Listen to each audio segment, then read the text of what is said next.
Hello student, today we are going to learn about a new lesson in economics and our lesson name is money and credit. तो आज हम इस chapter में money और credit के बारे में पढ़ने जा रहे हैं। तो चलो सबसे पहले करते हैं व्हाट इज मनी। मनी क्या है?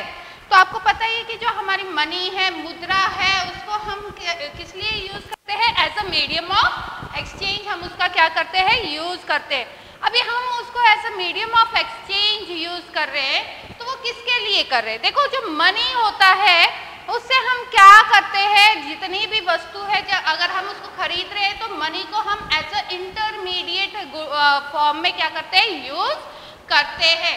तो जितनी भी गुड्स और सर्विसेज है उसको हम किस में एक्सचेंज करते हैं? मनी में एक्सचेंज करते हैं। चाहे हम कोई भी वस्तु खरीद रहे हो या कोई भी वस्तु बेचते हैं, तो मॉडर्न टाइम में हम क्या करते हैं? मनी का यूज कर रहे हैं इसके बदले में। मतलब हम हमारी कोई वस्तु है, किसी को बेच रहे हैं, तो उसके बदले में हम पैसा प्राप्त कर लेते हैं, मनी प्राप्त करते हैं, और उसी मनी का यूज हम करते हैं कि हमारी जो नीड्स है, जो आवश्यकताएं है, उनको खरीदने के लिए। So money is a medium of exchange. Goods and services are exchanged with money और promises are done to pay money later। या कई बार हम क्या करते हैं? प्रॉमिस करते हैं, मतलब कोई कुछ चीजें अगर हम उधार में खरीदते हैं तो हम उसको प्रॉमिस करते हैं कि हम ये पैसा क्या करेंगे? बाद में चुकाएंगे। तो मनी जो है ये हमारी इन चीजों के लिए काम आता है। मतलब हमारी जितनी भी ट्रांजेक्शन्स होती है हम वो किससे करते हैं? मनी से करते हैं।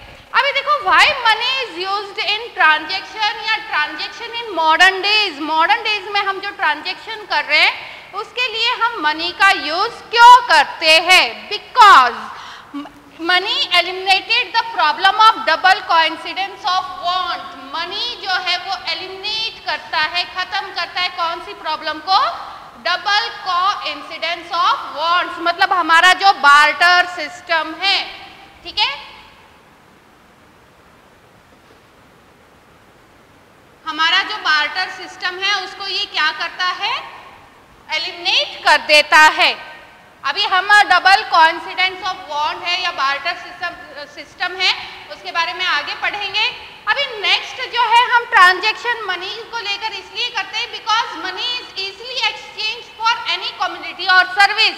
हम मनी को आसानी से हर एक कमोडिटी के साथ क्या कर सकते हैं? चेंज कर सकते हैं। मतलब पैसा दिया और जो गुड्स और सर्विस हमें खरीदनी है वो हमने खरीद ली, या हमारी अगर हम वस्तु बेचते हैं तो हमने वो बेची और उसके बदले में हमने क्या किया? इन कैश जो है मनी रिसीव कर लिया। नेक्स्ट हमारा पॉइंट इसमें क्या आता है कि everyone prefers to receive payment in cash और मनी। हर कोई है, कोई भी व्यक्ति लगा लो, अगर उसे पेमेंट रिसीव करनी है तो वो किससे रिसीव करेगा? इन अ फॉर्म ऑफ मनी। ठीक है, ये नहीं है कि हमने उसको कुछ चीजें बेच दी है। हम लोग क्या, अगर मैंने किसी को गेहूं बेचे हैं तो बदले में मैं अभी प्रेजेंट टाइम में मैं राइस ले लूंगी गेहूं के बदले में, ऐसा नहीं होता। अगर मैंने गेहूं बेचा है तो वो बदले में मैं क्या चाहूंगी कि वो मुझे किस में पेमेंट करे? कैश में पेमेंट करे। बट अगर हम मॉडर्न टाइम की फिलहाल बात कर रहे हैं तो हमारा जो डिजिटल मनी है हम उसका भी क्या कर रहे हैं? यूज कर रहे हैं। अभी money, that's why money acts as universal exchange medium for goods and services. और इसी तरह से मनी जो है यूनिवर्सल एक्सचेंज की तरह काम करता है फॉर गुड्स एंड सर्विसेज। तो ये है हमारा transaction in modern days. Why money is used in transaction in modern days. Modern days में हम मनी को ट्रांजैक्शन के लिए क्यों यूज करते हैं?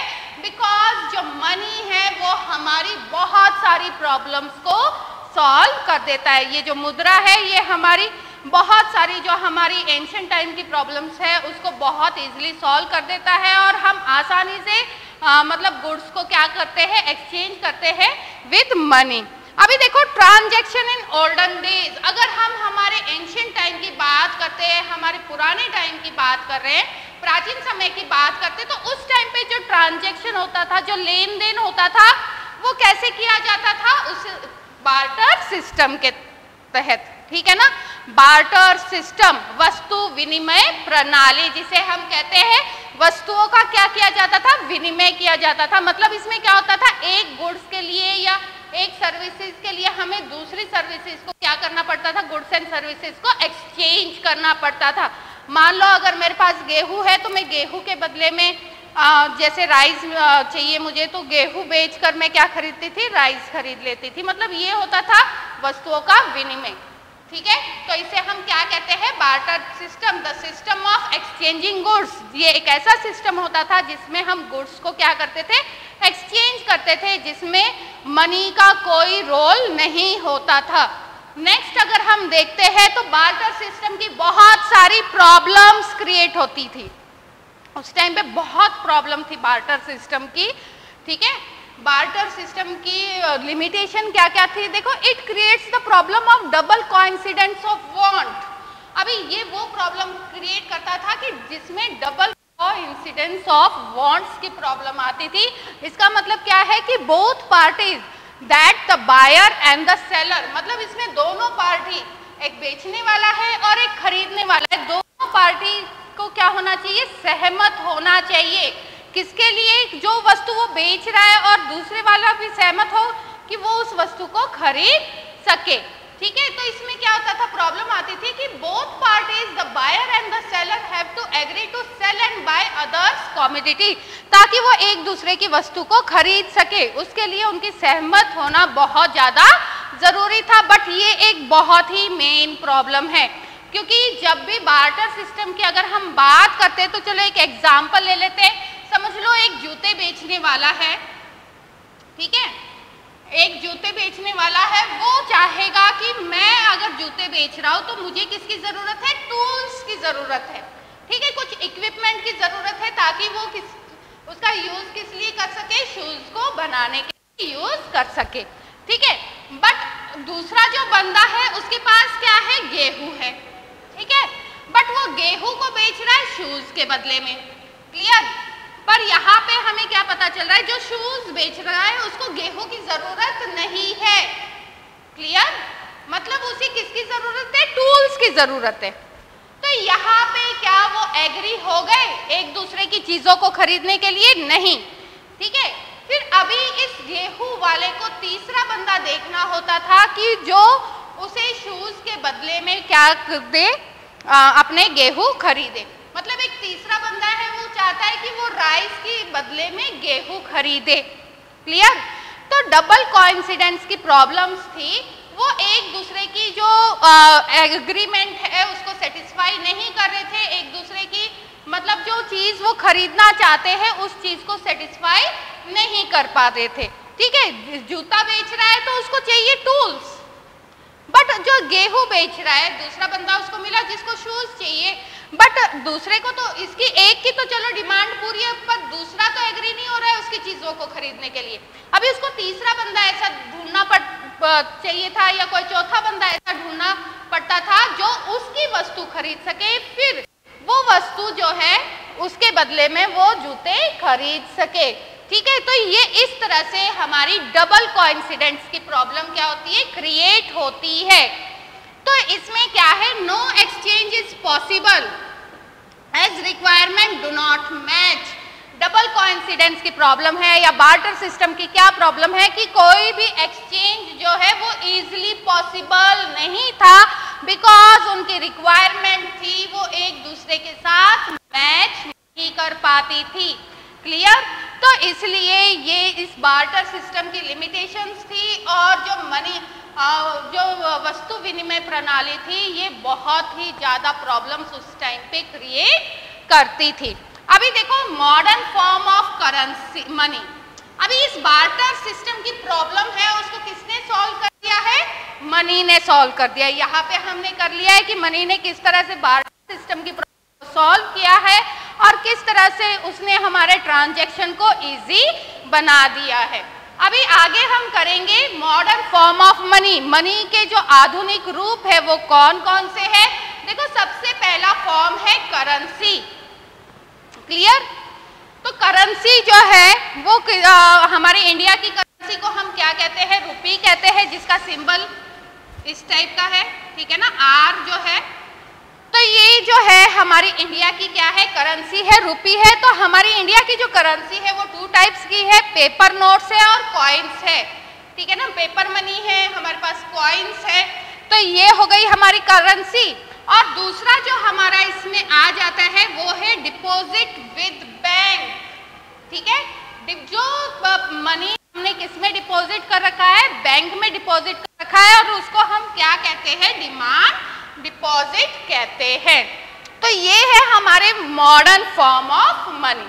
अगर आगे हम बात करते हैं why money is accepted as a medium of exchange, कि ये जो मॉडर्न फॉर्म ऑफ मनी है उसको हमने as a medium of exchange क्यों एक्सेप्ट किया है, क्या रीजन है जिसके कारण मनी को प्रेजेंट टाइम में एज अ ट्रांजैक्शन के रूप में हमने क्या कर लिया है, एक्सेप्ट कर लिया है। सबसे पहला रीजन ये है, जो मनी है it is authorised by the government, मतलब हमारी जो करेंसी है उसको कौन एथोराइज्ड करती है, हमारी गवर्नमेंट एथोराइज्ड करती है। फॉर एग्जाम्पल जो हमारा RBI है, रिजर्व बैंक ऑफ इंडिया, ठीक है, रिजर्व बैंक ऑफ इंडिया जो है वो इंडिया में करेंसी नोट्स को इश्यू करता है on the behalf of the central government. Central government के बिहाफ पर वो क्या जारी करता है, हमारे करेंसी नोट्स जो है वो जारी करता है, ठीक है।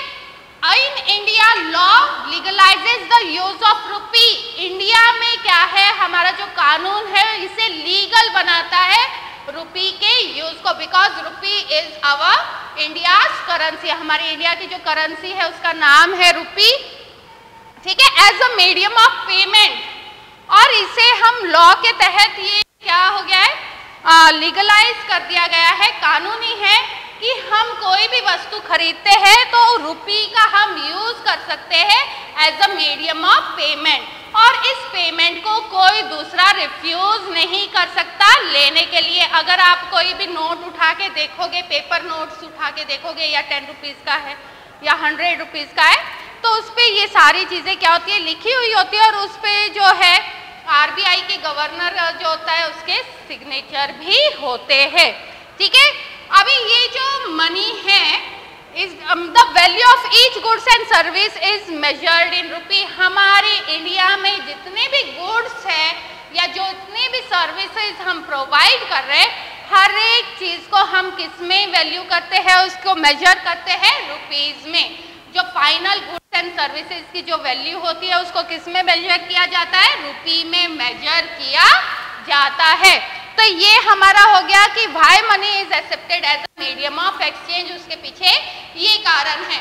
अभी देखो हमने किया था, हमारे पास पेपर मनी है, कॉइन्स है, बट डिमांड डिपॉजिट की अगर हम बात करते हैं, डिपॉजिट विद इन बैंकिंग, देखो हमारा जो बैंकिंग सिस्टम है उसमें हम क्या करते हैं, डिमांड डिपॉजिट करते हैं।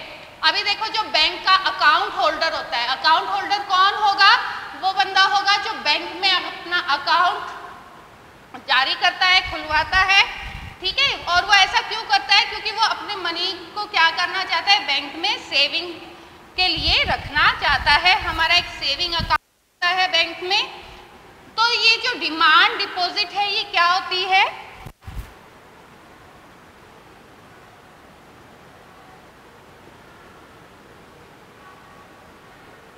देखो नाम से ही पता चल रहा है, डिमांड डिपॉजिट, मतलब जो डिपॉजिट हमने बैंक में जमा किया है उसको हम डिमांड के आधार पर क्या कर सकते हैं, निकलवा सकते हैं किसी भी टाइम पे। So what is demand deposit, deposit in bank account, deposit in bank account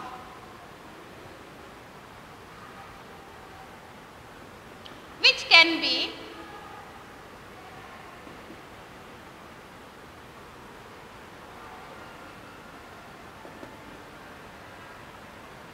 ठीक है, जिसको हम क्या कर सकते हैं, which can be withdraw by account holder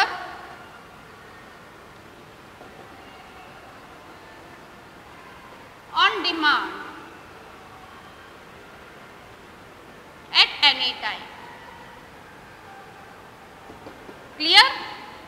अभी डिमांड डिपॉजिट क्या है कि हम क्या होते हैं, हम अकाउंट होल्डर है बैंक के, तो हमने बैंक में हमारा पैसा क्या कर रखा है, जमा कर रखा है, ठीक है।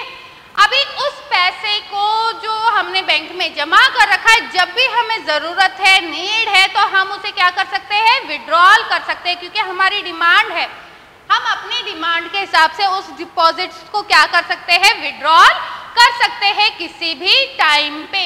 तो ये डिमांड डिपॉजिट क्या होता है, ये डिपॉजिट होता है in bank account which can be withdraw by account holder on demand at any time. हम उसको किसी भी टाइम पे विड्रॉल कर सकते हैं।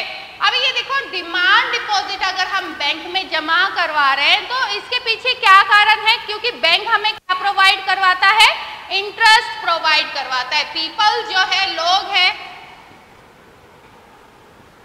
People can earn interest. ठीक है, हमने जो बैंक में पैसा जमा किया है तो बैंक जो है उस पैसे के ऊपर हमें क्या देती है, इंटरेस्ट देती है, ब्याज देती है। क्लियर? अभी ये हमारा हो गया डिमांड डिपॉजिट। अभी जो डिमांड डिपॉजिट होता है, जब हम उसे बैंक से विड्रॉल करते हैं तो हम उसे कुड भी विड्रॉल कैश के रूप में भी विड्रॉल कर सकते हैं, या फिर हम चेक पेमेंट भी कर सकते हैं।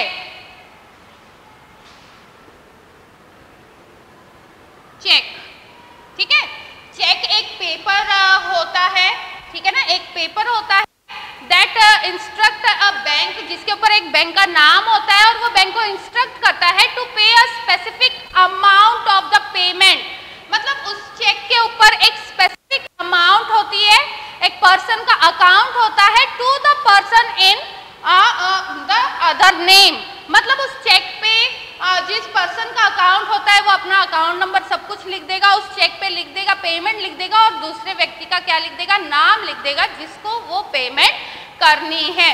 ठीक है ना, उस व्यक्ति का नाम लिख देता है, the cheque has been issued, जिसके नाम पर चेक को इश्यू किया गया है। अभी हम उस चेक को बैंक में ले जाकर हम जो है पैसा विड्रॉल कर सकते हैं। तो चेक क्या है, cheque is the paper that instruct bank to pay a specific amount of the person account to the person in the name the check is been issued। मतलब जिसके नाम पर चेक जो है वो इश्यू कर चुके हैं।